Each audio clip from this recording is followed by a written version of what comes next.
Would you say she deserves that help? Yes. And so the question is, when you think about it, do you think you deserve the help? Yeah.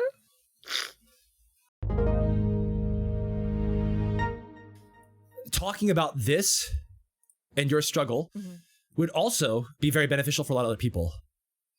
So sometimes it's okay to be a little bit selfish, and take something for yourself because it's going to benefit other people. That being said, one more time, I just want to ask your permission. Is it okay if I'm having kind of a scuffed discussion? I'm kind of walking around and doing some sets while we're talking. Oh yeah, that's totally fine. Okay, and you're not going to be, you don't want to show any video, right?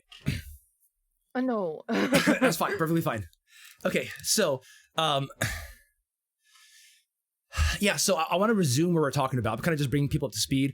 F7, she has been diagnosed with endometriosis, but extreme physical and mental pain, gained back all the weight that she lost. She cannot find the motivation to diet or work out again. I feel so discouraged. Do you have any advice? So what I said earlier was, it sounds so hopeless and so useless. What do you think about that? Yeah, I mean, yeah, and I've lost weight before and then gained it back, and it just feels like I'm gonna keep doing that.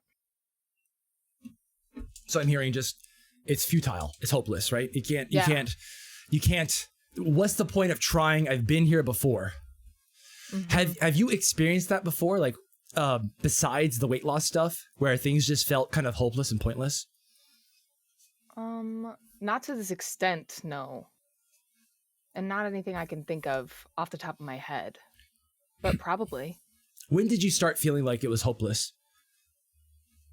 Well, once I got diagnosed, I was in a lot of pain for months before I got diagnosed, and we didn't know what it was. And then once I got diagnosed and found out it was chronic, that's when I really felt not just useless, but worthless. Who would want this burden in their life? Yeah. So what I'm hearing is it wasn't just a diagnosis of your body. It's a diagnosis of you as a person. Yeah. What do you think about that? Yes. It changed a lot of things in my life, not just my physical state, who I thought I was, who I could be, who I could, it put a lot of limitations on myself. Yeah. That I really didn't want to have. What I'm hearing is, it sounds like that day is when everything changed. Almost a big part of you died, and it's just, you're not the same anymore. What do you think about that? Yes, because before I got diagnosed, it felt like there was all this pain, but maybe there's, a solution. And now, it doesn't seem so much like there is. Yeah. That sounds, that really does sound, I think that's probably, that has to do a lot with the hopelessness, and the futility and all that, right? Because basically what I'm hearing is, this isn't so much, a lot of this hopelessness, it sounds like it's coming from the whole identity has changed, and the future, you had future plans, perhaps, of how life was going to be, and now that's all gone. Does that sound like what your experience was like? Yeah. And just so many things I couldn't do. Me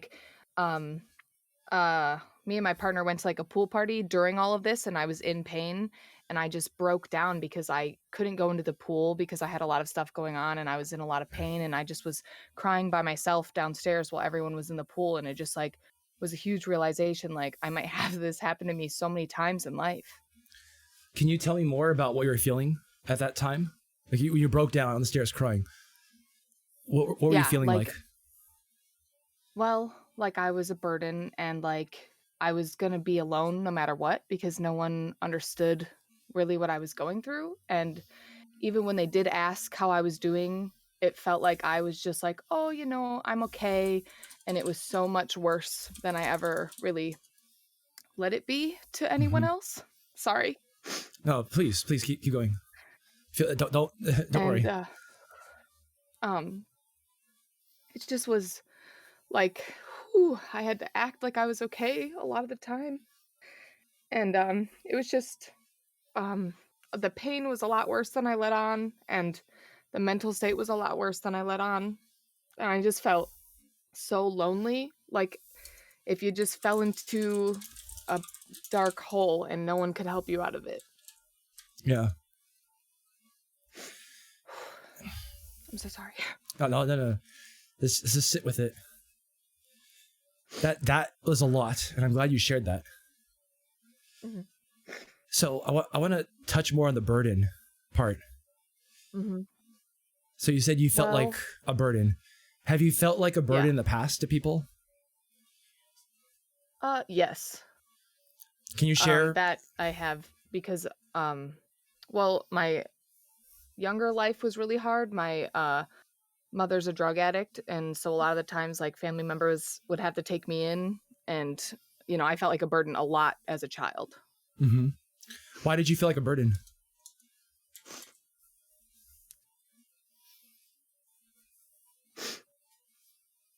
Whew.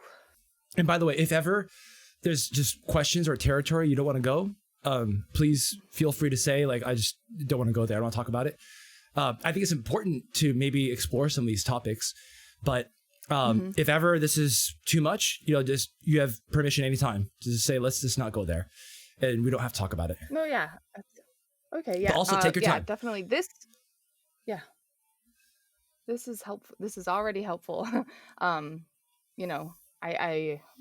the stuff in my, like, this, the pain thing, everything from the endometriosis is very new, and it's been hard to talk about, but I've been trying to get it out, and this is helpful. Yeah. I'm first of all, I'm really glad you're here talking about this. There's lots of love in chat. Oh, thank you. I'm not sure you're reading chat. Actually, you probably shouldn't, because it's distracting, but there's lots of love in chat. So, thanks, guys. Yeah, take your time about sharing about being a burden, because I want to understand more about, as a child, when you felt like you're a burden and why. With other family members. Yeah. Well, that was rough. I had a very, very rough upbringing, which I've come to terms with now. But like, we lived in, not a great area. My mother was a drug addict. She was putting me in constant, like, physical and mental danger all the time. And, my family members kind of took me in and made sure, like, my aunt took me in and made sure I was doing okay in school because I was failing and I had behavioral issues. And, my grandma would come over and clean because the house was always a mess, and just everyone was always doing stuff for me. And as an adult, that messed me up because I felt like I should never have to ask for help. As a child, were you taught that was wrong somehow, or you shouldn't be asking for help, that you shouldn't be counting on your family members? I wasn't taught it, but it was obvious to me that it was a hindrance on everyone in my family who had to deal with it. How'd you know that? Like, they had to, everyone was always fighting constantly, and everyone was always crying, and everyone wanted to make sure I was okay no matter what, and they would have to take their time to come over and do things or take care of me. How old were you roughly during those times? Oh, well, since I was a baby till I moved in with my dad in 8th grade. So what I'm trying to dig at and explore is, I want to hear how and when you came to the realization in your head that you are burdening the family members and you're taking their time. Because a 2-year-old won't know that, right? A 3-year-old won't know that. But eventually, at some point, there's going to be a time where you're going to kind of realize, oh, wait a second, I'm burdening them. I'm taking their time. They will make it known to you or teach it to you somehow, or you'll realize it. And so I'm wondering if you had any kind of experience like that. Yeah, I guess I don't really know the exact moment. It was just a lot of feelings. I probably blocked a lot of stuff out too, but I remember, like, the moment I really felt it the most was, I have ADHD, and I was put on medications when I was younger, and I learned that those were my mother's drug of choice, so she would steal my medication. So I thought, like, the reason she was a drug addict was my fault. And that was really, really hard. And so, did you feel like it was your fault? Yeah. Was it your fault? No. But at the time, it felt like it, right? Yeah. I think that's really important to sit with. Because I'm noticing this, there's this trend of feeling like a burden, feeling like hopelessness, feeling like a burden, like I can't take Tom's time, right? I feel bad coming onto stream, taking Tom's time. Sorry about that. Oh, sorry I'm crying. Sorry, to your family for taking care of you. Sorry to your mom, all that stuff.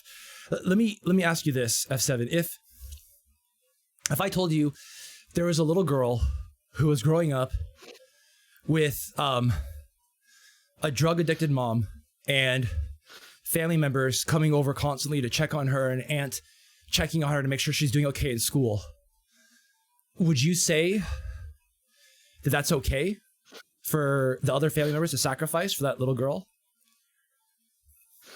Yeah. Would you say she deserves that help?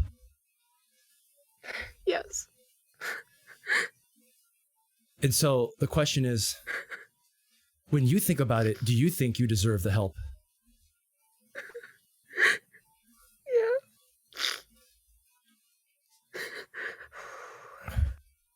Yeah. I'm getting teary too, actually.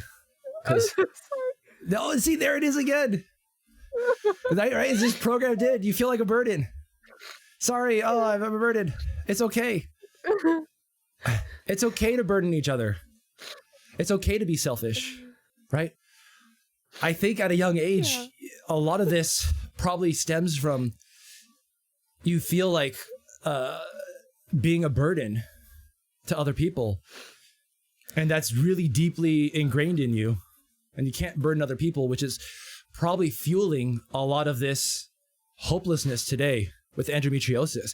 I think there's probably two aspects to this that's greatly fueling a lot of the feelings today, What do you think about that? Yeah, I think that is true, and I didn't realize that. I just thought it was all stemming from one thing. The endometriosis. Yeah. It could be. There's a couple of there could be, like, what I'm hearing is basically two major themes. And Dr. K, have you seen any of his stuff, by the way? I follow his podcast on Spotify, okay, and I've listened to one of his episodes. Yeah. Not all the way through. So one of the things you'll hear him talk about is a samskar, which is basically an undigested ball of emotion, which I suspect there's a samskar with the past about feeling like a burden. And my suggestion for you on this is to go back and explore that time, but also sit with the feelings, because we did a little bit of that today. And a lot of times people feel like they themselves don't deserve the compassion. They don't deserve to be selfish. They don't deserve the help because they feel like a burden. But it's so much easier if we just reframe that story as someone else, a stranger, a friend in need. And then all of a sudden that person deserves the compassion and the help. And so you, as your adult self, if you were to be like an older sister to your younger self, who is feeling like a burden to your extended family, who is feeling like your mom, that you're contributing to your mom and her addictions, taking your pills, what would you say to your younger self?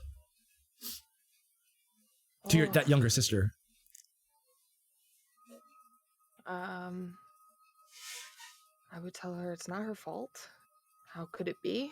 She didn't do anything. She just existed, and bad things happened around her, not because of her. And I think that is going to be an example of how you have compassion for yourself, and how that compassion is going to help kind of digest a lot of these feelings of feeling like a burden. So I think this is something that you might want to explore, and possibly, this is going to sound like a weird transition to plug, but Healthy Gamer Coaching, I think that would be a good, Healthy Gamer GG, they do coaching, which is kind of a similar way of exploring these topics. And I think you may benefit from that, coaching either or like therapy. So do you see anyone for treatment or coaching or anything like that currently? No. Have you ever tried it in the past? I should. When I was very little, I had a therapist for like once or two like sessions. So I think this might help you significantly to either go to therapy or try Healthy Gamer Coaching for feeling like a burden, the hopelessness around the endometriosis, because I think there's gonna be a lot of benefit kind of unpacking and exploring all of that. What do you think? Right. Yeah, I think so. It's like like you said, it's hard for me to ask for help. Yeah. But I think it's probably a good idea. Yeah. I noticed that early on. It was difficult to get you in here because you're feeling guilty like a burden, right? Yeah. Hey, you're not interrupting my workouts, okay? So you're not a burden. I've done 15 sets anyway, and I'm going to go ahead and do a set right now as we're talking. So okay. The second thing I was going to say was about the pain, the experience of the pain by yourself. Can you tell me more about experiencing the pain by itself? And in particular, like, it sounds like two different issues, but I'm not sure. Was it a different issue exploring the pain from when you're at that pool party downstairs by yourself crying? Does any of that resonate or relate to how you were as a little girl? I'm just wondering if there's a connection there. I'm not sure. I'm just guessing in the dark.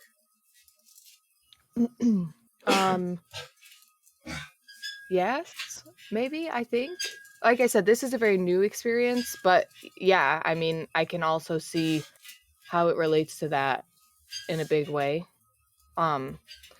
This time, like, so I guess to be like a little bit specific, I don't know like what is too much information and what isn't. I don't care. Like, if you want to talk about bleeding menstrual cycles, I think that's perfectly fine. It's a natural part of the body. Yeah, so like when I started getting the pain would only come during my period, and it would last for about 2 weeks, and it was just like extreme pain. Like I couldn't get out of bed. And that was going on for like 7 months, I think, before I got surgery. And they gave me an IUD, which is supposed to help regulate the hormones that cause the overgrowth of the cells in my body that cause the pain. So that time was really hard when I was having 2 weeks long of pain where I couldn't get out of bed, and I just felt like this useless like lump that everyone needed to help all the time. And when you felt like that useless lump that everyone needed to help, did that remind you of your childhood? Yes. I mean, it didn't, but now I could see the parallel. I mean, how you felt as that useless lump. Did you feel like a useless lump at all growing up in your childhood? I could be guessing. It could be unrelated, that you never felt that same feeling there. I mean, yes and no. It was different because I felt like, again, like, I don't know what's TMI, but like to my partner, you know, like in a sexual way, I felt very useless, and like he deserved better and more from someone. And that was rough.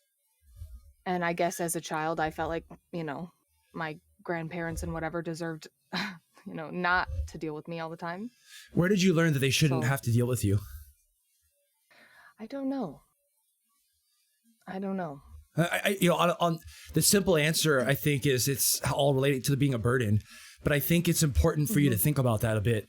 Where did you learn people shouldn't have to deal with burdens? Where did you learn that people shouldn't have to deal with you? Where did you learn that? Right. That's, I mean, it could be repressed memories. I don't know, but it's important, I think, to kind of backtrack it to the source, identify the source, and have compassion for that little sister you. Because a lot of what you're feeling today could be echoes from the past of when you were growing up and started to learn that you were a burden and it's not okay to be a burden. And I suspect a lot of that is all tied together.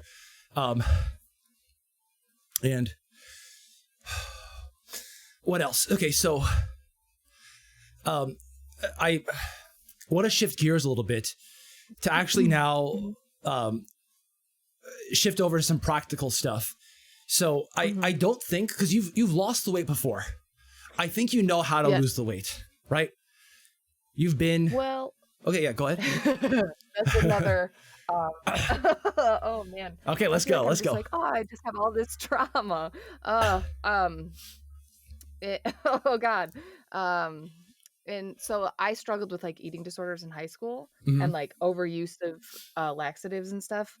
Mostly anorexia and binge eating. So like when I lost the weight like 3 years ago, I cut my calories down to 1,200 a day, and I was exercising like over exercising. Yeah. So like I'm not very good at losing weight in a healthy manner. Got it. I guess. Okay. And that's like now, struggling with that.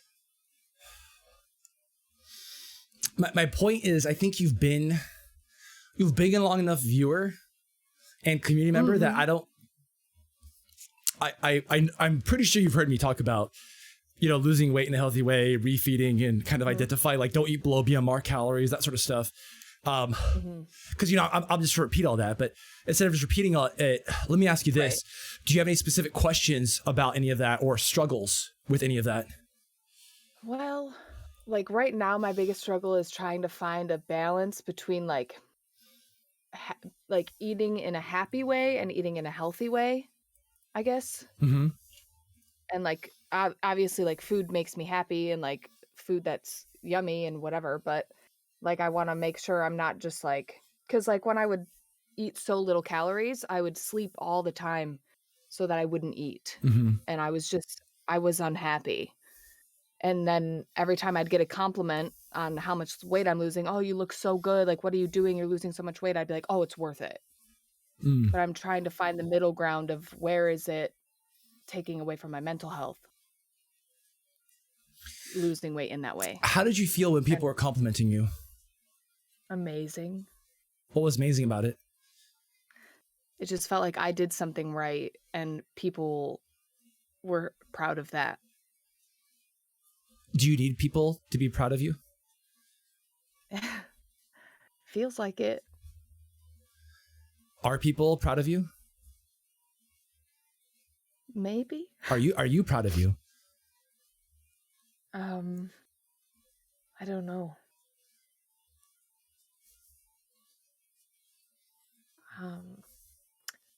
I don't, maybe in some aspects, like I'm a kind person. Yeah. I'm just fishing right now. Right. To see if there's some sort of other mental block there about needing to praise. Because I mean, let's be real. Hey, praise feels nice. When people like praises me from chat, praise right there. When he praises or anyone praises me, I feel good. Like I'm not gonna lie. Like it makes me feel good, it makes the ego feel good, all that stuff. Right. The question becomes, do we need it? And that's kind of a hard question to kind of sift through here. Because let's be real, like most of us enjoy compliments. It's just, it feels good. But there's a difference between like, I need it versus, oh, that's nice. Oh, thank you. I appreciate that, So I don't know. That's something to think about. I'll give you a quick example with like bodybuilding and fitness and stuff like that. Some people, we talk about Instagram selfies. I've heard people, in the fitness space, there's no shortage of Instagram selfies.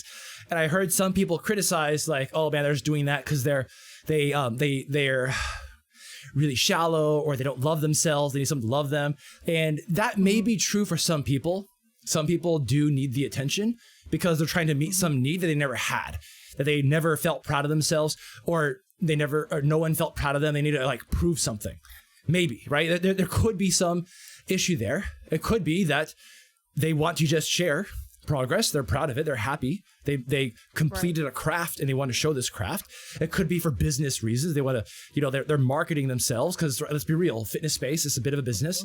So there could be a lot of reasons. And the point in that was for the anorexia and the losing weight, your mind seemed to gravitate towards the, I felt good, right? When people were complimenting me. It could be nothing, but it might be something to think about. If there may be something more there. I don't know, but yeah, I think there, yeah. But that, moving on, the losing weight stuff, I will say this because we're a little bit short on time, but we can continue chatting in the general streams. Basically, for the losing weight in a healthy way, the quick tips and guidelines are you probably shouldn't be, if you're eating to the point, eating so low that there are signs your body is not okay with it. Now, the hunger, I'm going to guess because of your history of anorexia, you have learned to psychologically shut off the hunger. And so that hunger cue is probably going to be hard for you to notice. But you may notice other cues that are harder to ignore, like feeling tired or sleepy all the time, or like your workouts are really crappy. I believe we talked about this before, right? Like a long time ago? Yeah. Right? And like your workouts were in the gutter when you're eating like 1,000 calories or something. Yeah. So that's something that, as a rule of thumb, I would try not to eat below BMR calories, maybe slightly below, but as a rule of thumb. So like if you're eating 50% under your BMR, that's probably too low. And that's probably going to lead to the same pattern of the yo-yoing. The other stuff, other tips in general. I mean, right now you're dealing with endometriosis. I kind of think the weight loss is very much secondary or tertiary compared to the importance of dealing with figuring out if there's another solution to your endometriosis. So my point in that is cut yourself some slack and listen to your body right now. Remember that losing the weight is, you could seriously lose the weight anytime. When I say anytime, what I mean is if you were in so much pain that you literally could not move and you were bedridden all day, you could still technically lose weight by just reducing calories.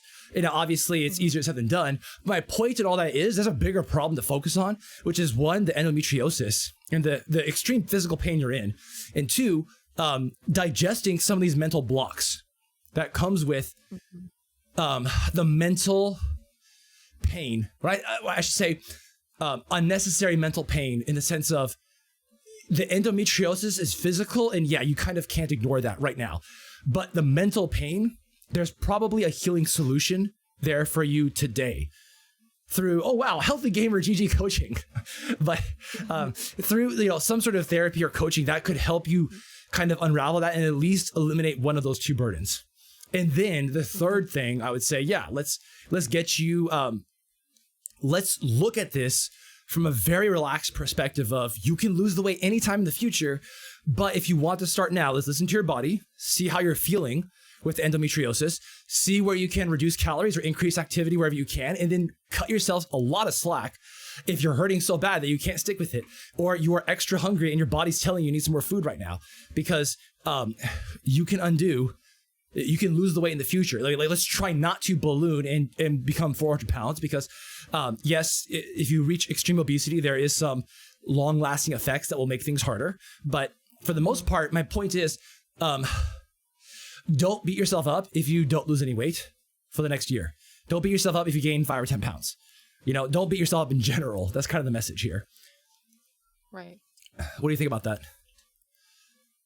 Well, that feels really good to hear because I don't know. I put a lot of pressure on myself. I feel like everyone, I don't know, to like look a certain way.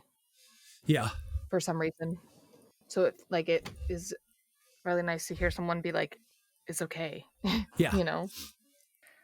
I think it's also worth exploring why you want to look good for someone else, because there's two aspects to that. And there's a lot of unfortunate extremism on both ends of like, you should only look good for you. Do it for you, sister. Or like, you need to look good for other people. You need to like look your best all the time or something like that.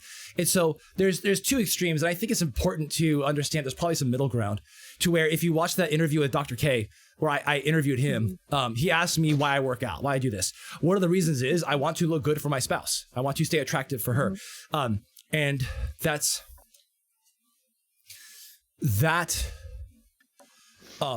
think in today's current culture, there is one side of extremism that says like, no, you shouldn't have to try to look good for anyone, which I agree with that to a degree, but I also disagree with it too. Like it's, it can be a good and healthy thing to try to look good for your spouse. I'm not trying to put pressure on you on anything, but I'm trying to explore that there can be middle ground to these two extremes.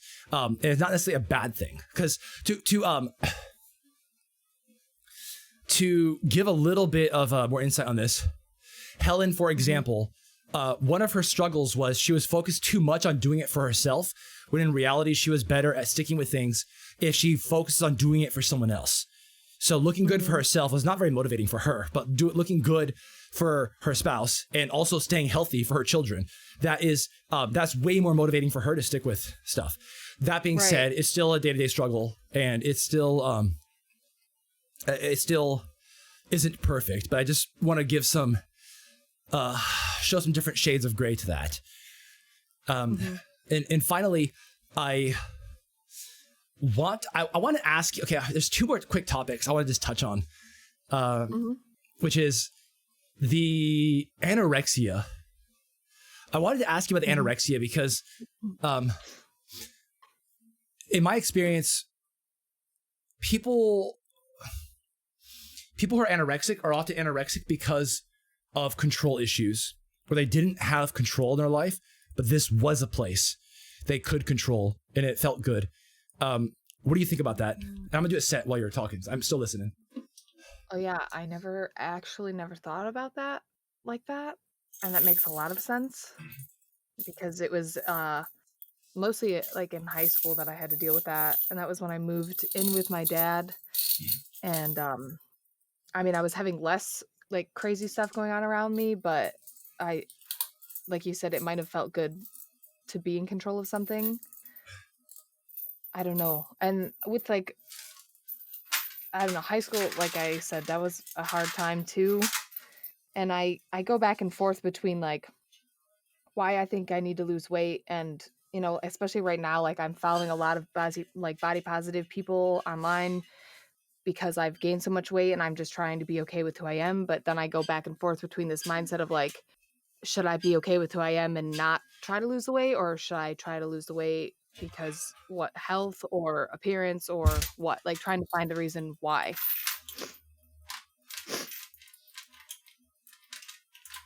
Yeah, I hear you. That's a really good long discussion. Yeah. For that one, maybe we should bring you on for a second interview or a second call, maybe in May, to discuss that particular topic, if you don't mind like remembering that for me. If not, then we talk about it during a stream, just a generic stream. Okay. That being said, my short answer is I think you're gonna make way more progress in that avenue, just exploring your past over the things we talked about with your childhood, and also for the most part, I think not even focusing on that right now, because weight loss, again, should, unless it greatly affects endometriosis, which I don't know, that might be some good research for yourself to look at weight loss and endometriosis, if it benefits it. I don't know. But anyway, I think the more important thing is to be okay with either outcome. Being okay with losing the weight, and being okay with staying where you are, or gaining more weight. That being said, obviously, from a health perspective, if on the BMI scale, you are in the morbid obesity range, from a health perspective, yes, it makes complete sense to try to bring that down. But the key distinction I'm saying is you can still try and make steps to do it, and take action and take intelligent action and make a plan, all that stuff. That's okay. But the point is letting go and being okay with either outcome, to where you don't beat yourself up, you don't feel like a burden, you don't start revisiting all these negative emotions with it, because that's just counterproductive. We all make mistakes. We all screw up on our journey for weight loss or weight gain, whatever it is. The point is, it's okay to make mistakes and not get there, and just do one step at a time and slowly move the needle forward, and sometimes backward, but hopefully forward, right? There's one more thing I wanted to talk about. And actually, for the anorexia thing and the control, if I can give you some homework, can you think about that some more and then report back to me? Because I want to hear more. If you think about, like, was it a control issue? Was it not? Did it feel good to have control? That kind of stuff. Think about that and just let me know sometime. Yeah. Before I forget, Intuitive Eating, a book called Intuitive Eating. Oh, okay. I read something about that online the other day, and it looked like something. I didn't know if it was just like something. I don't know. Like if it had something behind it. We were just talking about this in the Discord. Okay. Let me see here. I just tagged you in the Discord, !Discord chat, join the Discord. Read up on the confessions room, scroll up a lot for the past few days. You'll see a long discussion on intuitive eating. Long story short, it kind of improves relationship with food, where you don't view it as a black and white, healthy or unhealthy thing. And I think that book would probably benefit you greatly.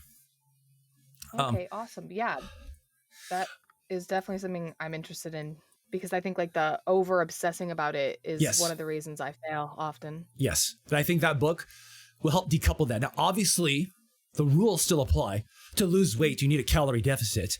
But I believe the goal of that book is to decouple the negative emotions associated with it and to learn to listen to your body's cues, which if you were anorexic before, you've probably shut off that hunger sensation, which I mean, I don't know. You tell me, like, if you eat at 1,000, 1,200 calories, are you able to sustain that without feeling very hungry?